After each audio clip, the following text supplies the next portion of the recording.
Kodenya 4812. Saya ketik ya.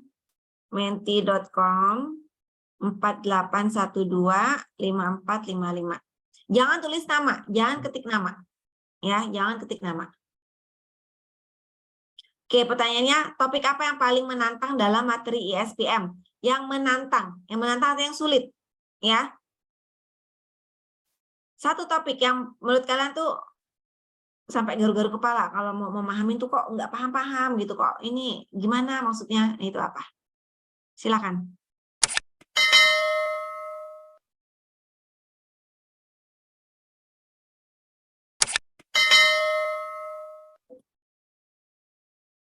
Yang lain masa baru 2?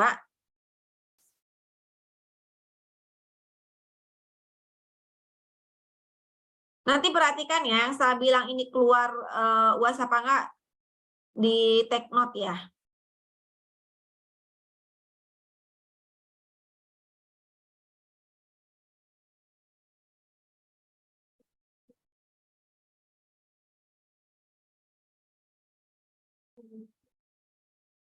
Semakin besar itu katanya, itu berarti banyak yang ngetik di situ. Ya.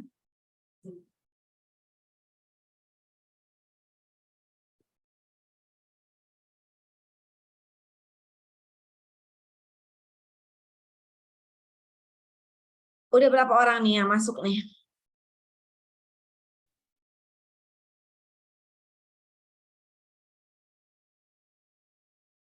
Oke. Paling banyak WBS sama Project Libre. Sulitnya di mana, guys? Di apanya?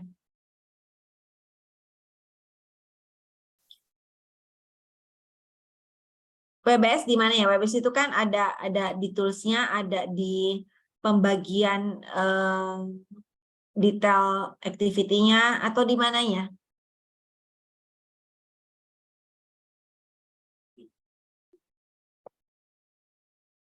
Ayo omong yang ngetik WBS.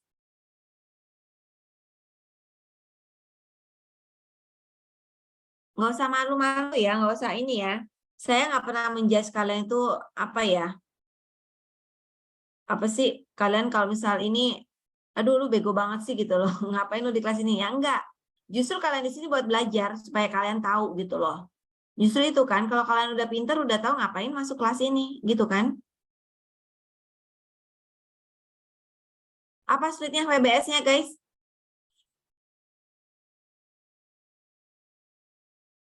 Ibu, mungkin dari saya, Bu. Kak, Ya, saya kan sebelumnya D3-nya bukan terkait sistem informasi ya, Bu. Jadi ini kan sampai sekarang masih belajar kan, Mbak. Nah, itu saya masih bingung sih, Bu. Di awal itu kan kalau bikin WBS itu kan harus menentukan metode SDLC-nya itu metode apa, misal waterfall atau agile atau apa gitu, Bu.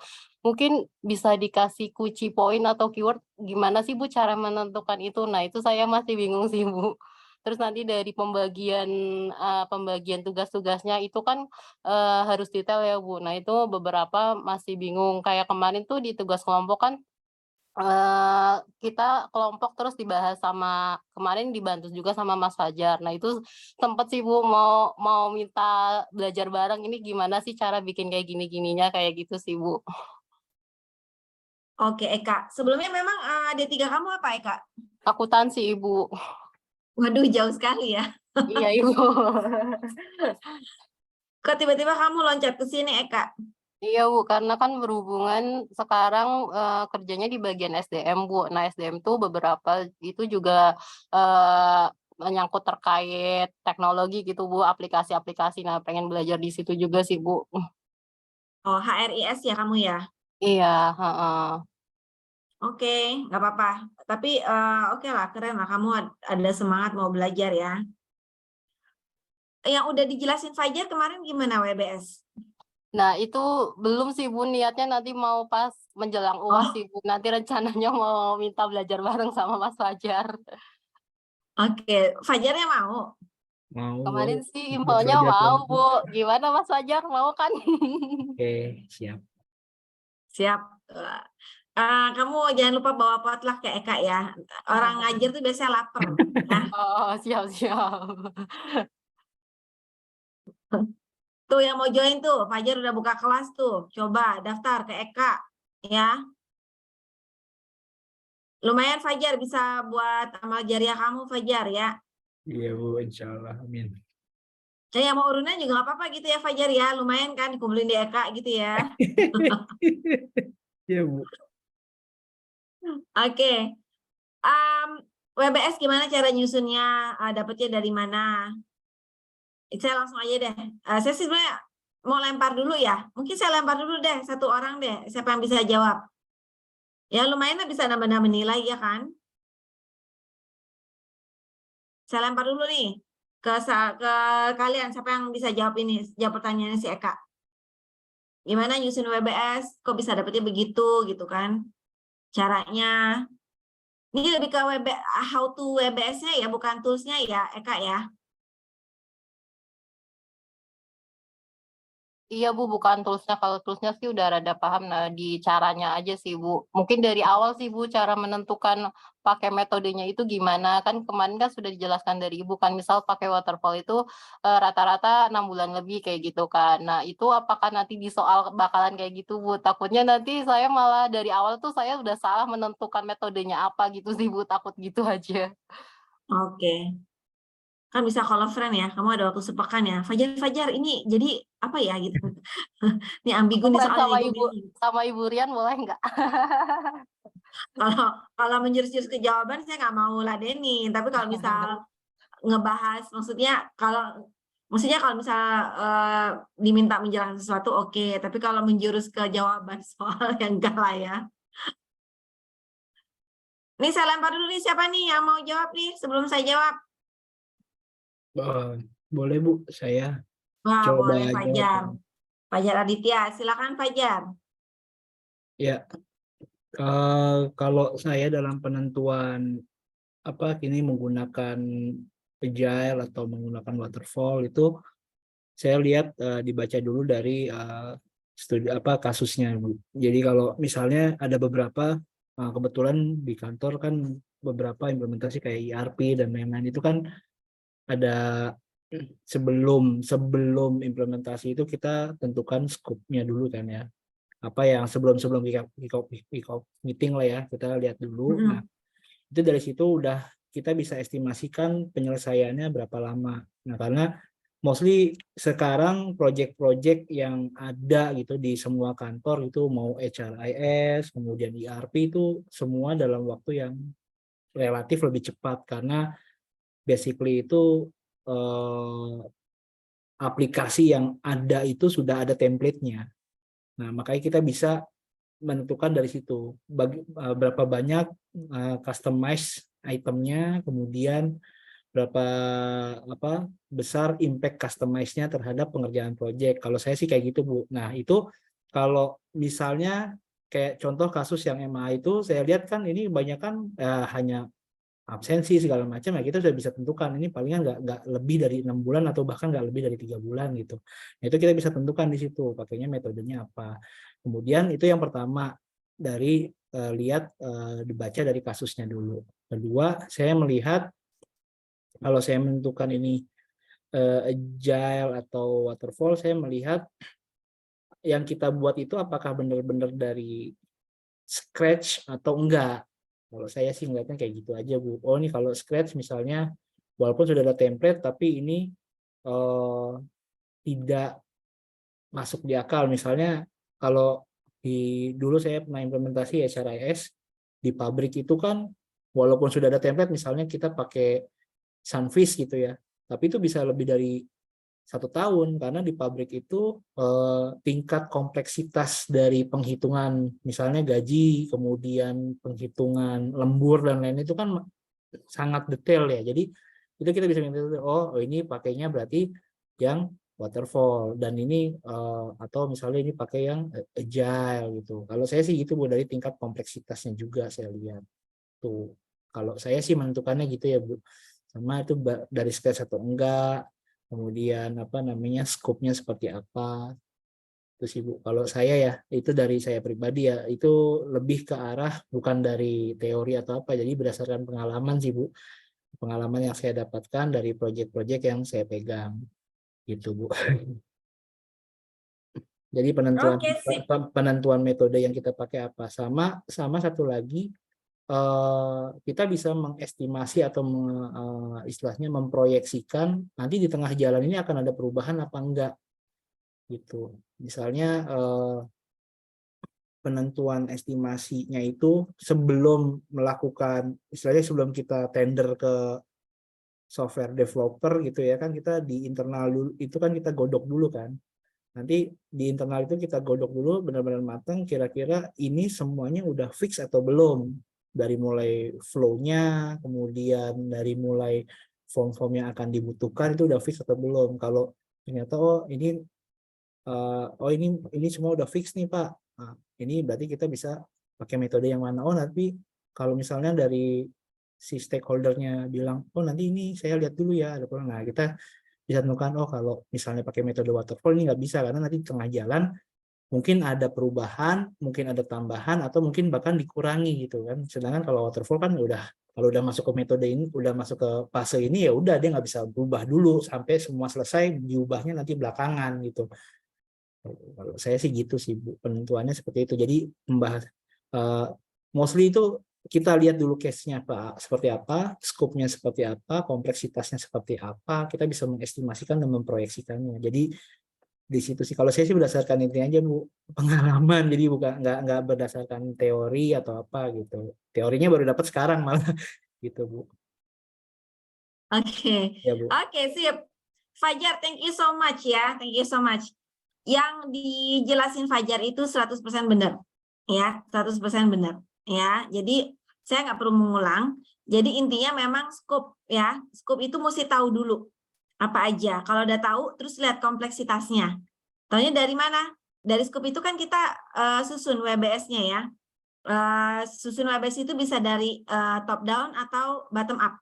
Itu bisa ya, tergantung pengalaman PM-nya, tergantung literasinya, tergantung sistem dalam perusahaan itu gitu kan. Kita mesti ngeliat banyak hal ya. Nah itu kita susun WBS-nya dari scope, udah ketahuan scope, susun WBS, terus baru bisa lihat tuh kompleksitasnya. Nah yang Fajar bilang juga ada template. Betul, sekarang udah banyak banget template, even ERP aja ada template ya. Tapi kan memodifnya itu banyak, biasanya banyak ya Fajar ya, memodif ERP itu ya. Iya Bu. Memang udah bagus template, apalagi kayak SAP ya Fajar ya, itu udah keren banget. Serius, itu udah keren. Tapi ternyata ketika masuk suatu perusahaan A, B, C, nggak semudah yang dibayangkan gitu ya. Maksudnya kita nggak, kebanyakan semua perusahaan nggak serta-merta pakai SAP itu blok-blok, ya udah bawaannya dia gitu. Enggak. Ya, terlalu banyak modifikasi dari suatu perusahaan karena memang ya kenapa? Karena kebijakannya, polisinya, SOP-nya, bisnis prosesnya ya. Itu dari itu semua gitu loh. Nah, makanya ada fine tune ya. Dan fine tune itu yang membuat itu jadi kompleks. Yang tadinya kayak Sunfish ya. Saya dulu kalau nggak salah di perusahaan sebelum juga pakai Sunfish ya. Itu mungkin kelihatannya kayak kalau kamu dibilang di pabrik ya kompleksitas ya, tapi ternyata waktu itu saya pakai di perusahaan di kantor yang nggak ada pabriknya, itu pun ternyata lama juga, setahun lebih juga Fajar. Gitu ya. Seriusan, karena memang walaupun HR udah ada regulasi ya, udah ada SOP ya, udah jelas peraturan pemerintah juga udah ada ya. Kalau lembur ketentuannya begini, kalau cuti begini, kalau apa begitu gitu kan, kalau telat begini begitu, alah segala macam lah ya. Itu udah jelas ya semuanya peraturannya ya, dan udah tertuang semua di SOP. Tapi tetap aja pada prakteknya ketika itu dituang ke sistem nggak semudah itu Ferguson, gitu ya. Serius, yang udah ya, Fajar ya, yang udah implementasi pasti akan iya benar. Nah, dari situ betul kata Fajar, di situ akan bisa menentukan apakah ini waterfall atau agile. Ya, ketahuan. Pokoknya scope dulu deh, kita lihat scope-nya. Jangan nganggap enteng ya, karena kebanyakan selama ini yang saya lihat jawaban UAS itu kayak nganggap enteng gitu loh. Yang apa ya? saya udah bilang ERP gitu ya, tapi dia naruh budgetnya 83 juta gitu. Saya, hah? Oke lah, maksudnya kalian juga belajar, ya. Tapi seenggaknya kalian juga harus literatur dong, gitu. Maksudnya cari tahu dong, apakah kalau ERP sekompleks SAP itu cuma 83 juta gitu kan? Kalian harus pikirkan di situ ada komponen apa aja ya. Nggak cuma bayar bisnis analis, PM gitu loh, nggak cuma bayar itu, lisensi, ya. Apalagi yang udah sekali bayar SAP, Oracle, Sunfish, ya kan, apalagi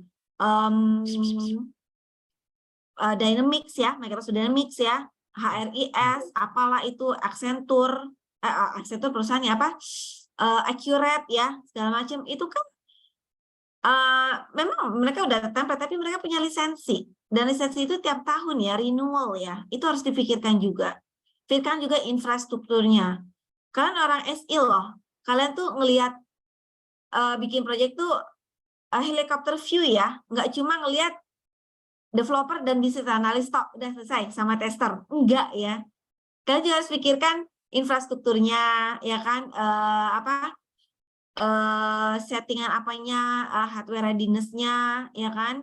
Nggak mungkin itu berjalan sendiri, kan pasti ada servernya, apakah dia servernya di cloud apa on premise, itu terus berapa usernya, mungkin kayak Sunfish itu usernya mungkin cuma di sekitar HRD, tapi kan ketika ada yang mau cuti, kan semua pegawai kan bisa akses kan, seperti itu kan, kayak Proin. Nah sekarang saya pakai Proin, dulu Sunfish gitu. Nah ketika mungkin kalau lagi ngolah data, payroll segala macam cuma departemen HRD yang pegang, tapi ketika dia udah apply cuti, ya kan, absen setiap hari, itu kan udah setiap orang ya, setiap karyawan ya pegang aplikasinya ya, akses ke aplikasinya kan, dan itu artinya kan karyawan pabrik ada 1.000 ya 1.000 license dan 1.000 satu jaringan for all gitu ya. Itu harus dipikirkan juga infrastrukturnya gimana, terus secara AD-nya gimana, AD itu Active Directory-nya gimana, ya kan, secara security-nya gimana, itu kan kesana gitu loh. Orang SI itu mikirnya tuh harus seperti itu ya guys ya, nggak mikir cuma udahlah BA programming testing udah jadi deploy gitu, nggak sekedar itu ya guys ya, banyak hal gitu, belum lagi trainingnya apanya gitu ya. Nah itu mesti dipikirkan. Jadi kalian harus literatur ya, misal soalnya ERP yang integrasi ya antara sales, pre-sales, sales, terus sampai operation, sampai finance, invoicing, itu kan panjang ya, ujung ke ujung ya. Itu kalian harus pikirkan itu integrasi yang nggak memakan waktu yang sedikit atau biaya yang sedikit gitu loh. Itu harus pikirkan juga, masa sih make sense apa kalau cuma 83 juta gitu loh dengan 300 user atau dengan 1.000 user. Kan harus ada logikanya juga ya guys. Itulah kadang makanya kenapa saya bilang 50% tuh hancur UASnya, karena kalian berpikir gue udah bisa bikin Libre, udah bikin aja, hajar aja ya. Bukan kayak gitu kan, juga harus tahu. Misal ngedeveloping misal bikin website, MA kan bikin website gitu ya. Front end-nya bakal berapa lama, ngedesainnya apanya, back end-nya berapa lama, terus konekin API-nya seberapa cepat, connect ke pembayaran ya kan. Mungkin connect-nya cepat, tapi pas testingnya gagal terus ya kan, OTP-nya gagal, mesti cari lagi supplier OTP, procurement lagi kan, kayak gitu-gitu kan. Mungkin kalian nggak terpikirkan ya, tapi ya seperti itulah. Kayak gitu nggak sih Fajar? Apa saya yang terlalu sok tahu ya? Ya kurang lebih seperti itu sih Bu, sampai sedetail itu. Ya makanya jangan ngasal nanti di UASnya balik ke pertanyaan Eka, gimana cara nentuin ini Agile atau Waterfall. Kayak Fajar tadi bilang, lihat skopnya, atau nanti di soal biasanya suka ada soal yang saya bilang atasan Anda memberikan waktu 3 bulan, ya.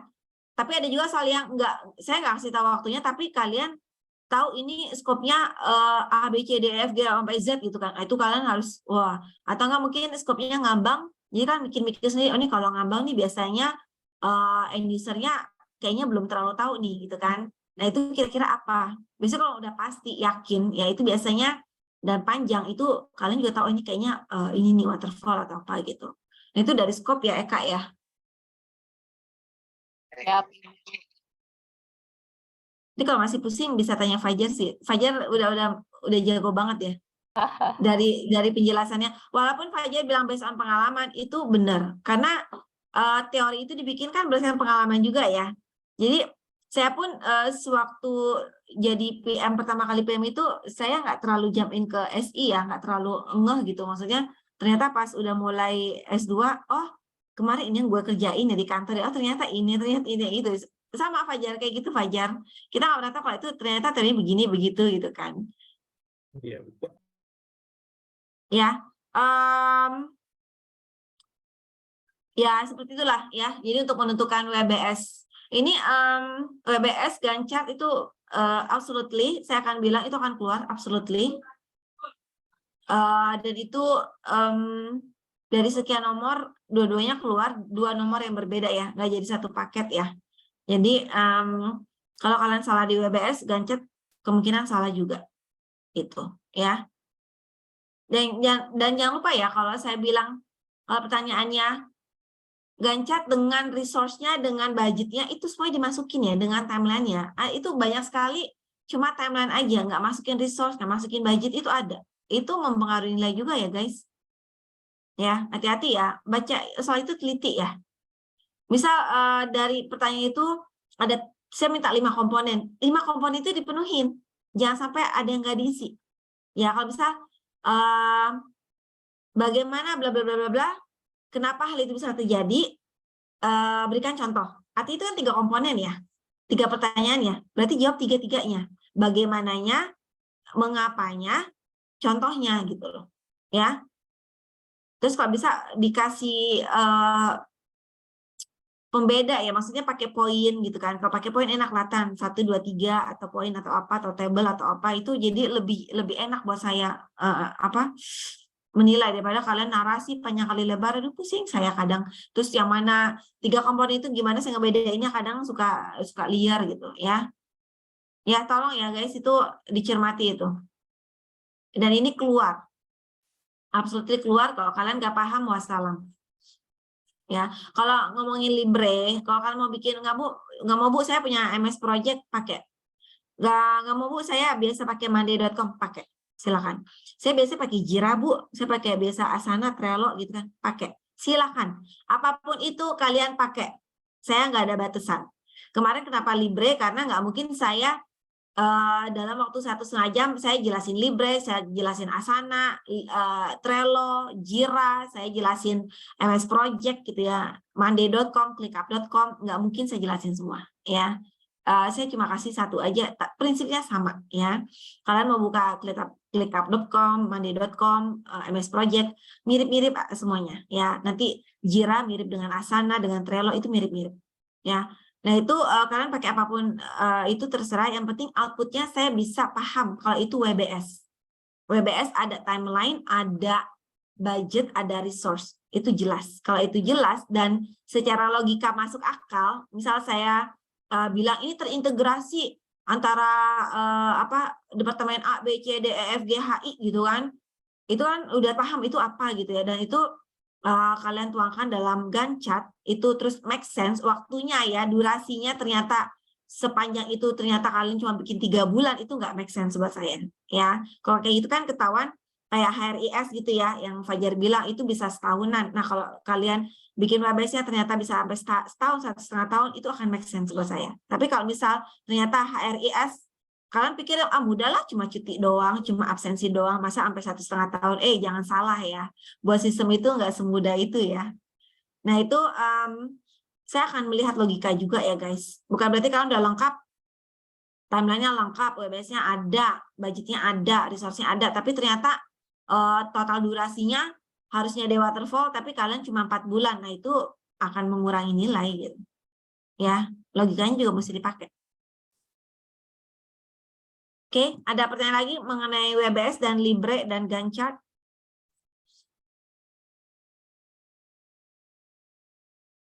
Project Management Tools itu sama dengan Libre ya. Project Libre WBS sama. Libre WBS itu sama semua. Biaya or RAB, biaya itu gampang. Kalau kalian udah tahu scope-nya, kalian bisa. Kalau kalian udah tahu skopnya dan bikin itu di WBS, kalian akan bisa masukin biayanya satu-satu. Itu gampang banget. Caranya gimana, Bu? Tahu ini biaya ini, minta quotation ke supplier. Ya, misal kalian harus server readiness. Server itu kalian tanya aja orang IT operation atau enggak orang procurement. Ya, minta aja quotation. Tolong sediain server dengan spek sekian. Minta aja quotation-nya, dapat harga, masukin sebagai budget. Gampang. Business case, kalau kalian belajar ROI, itu nanti bisa tanya sama Eka ya. Eka kan akunting ya. Itu belajar ROI kan ya Eka ya.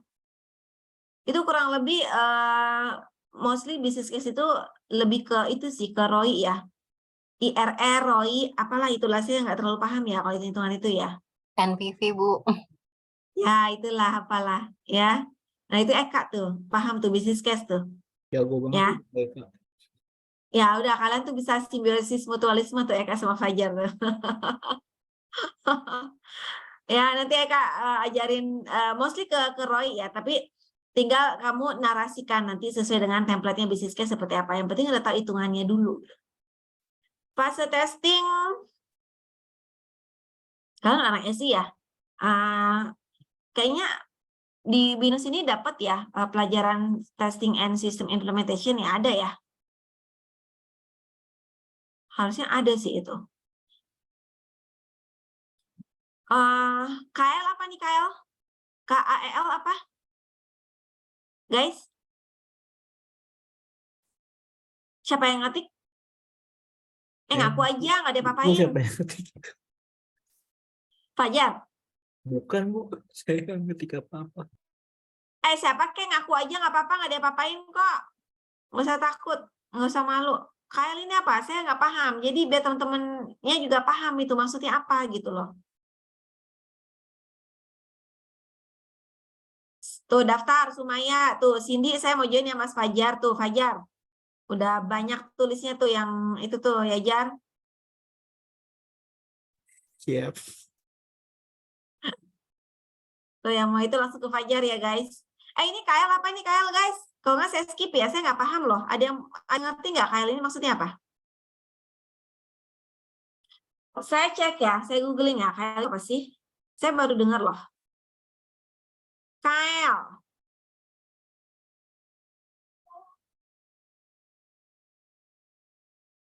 KL, jual KL tas kulit. Sofi, nomor 1 tempat belanja online terbesar. Oh, masih ke Sofi. Jual KL Leather, model terbaru. Loh, KL Leather Goods. KL Leather Goods adalah brand lokal Indonesia yang berdiri pada tahun 2012 dan mereka dibilang penjualan aksesoris berbahan kulit asli. Ini yang saya temuin ya di Google ya, KL itu ya. Kalau hubungan sama ISPM apa ya guys? Toko KL, ini kamu mau promosi atau apa nih? Jual KL harga terbaik dan termurah. Jual KL Leather, model terbaru. Jual KL tas kulit. Jual dompet KL. Daftar harga KL original murah. Nggak ada ya. Kalau saya searching di Google nggak ada hubungan sama SPM ya. Saya nggak tahu ya. Skip ya.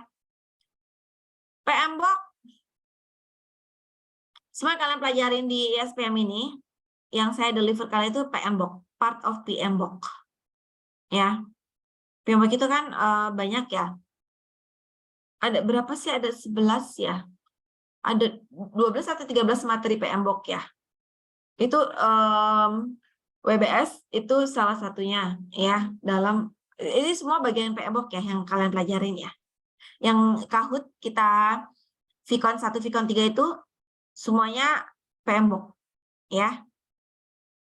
Risk management. Ini keluar ya guys. Kalian belajar FMEA. Nih, saya ketik ya. Saya kasih clue-nya ini aja. Kalian pelajarin itu ya. Ini sebagai referensi aja ya, sebagai referensi.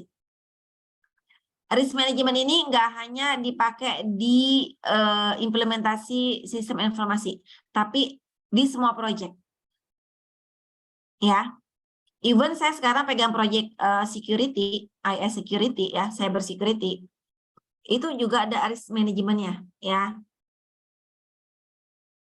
Saya malah ada TPRM, third party risk management, malah ada ke third party-nya. Karena kan demi security ya, itu sangat rentan banget sama third party. Karena kan kita banyak banget pakai third party ya. Pegawai kita outsource itu kan hitungannya third party. Nah, itu ada risk-nya. Itu masuk ke risk management. Dan tim saya membuat risk management ini yang sekarang itu bikinnya model-model kayak FMEA. Ya, di proyek-proyek sistem informasi saya sebelumnya SAP itu pun saya pakainya FMEA. Ya. Di situ jelas banget. Di FMEA itu nanti kalian bikin tabelnya itu jelas banget. Kalian harus melakukan apa, berpikir apa, mikirin ini risk ini apa ya. Kalau proyeknya ini kira-kira resikonya apa ya. Nah, itu semua masuk ke FMEA. Managing project risk, yang ini kurang lebih sama kayak risk management ya. Oke, nggak ada lagi, saya akan lanjut ya, guys.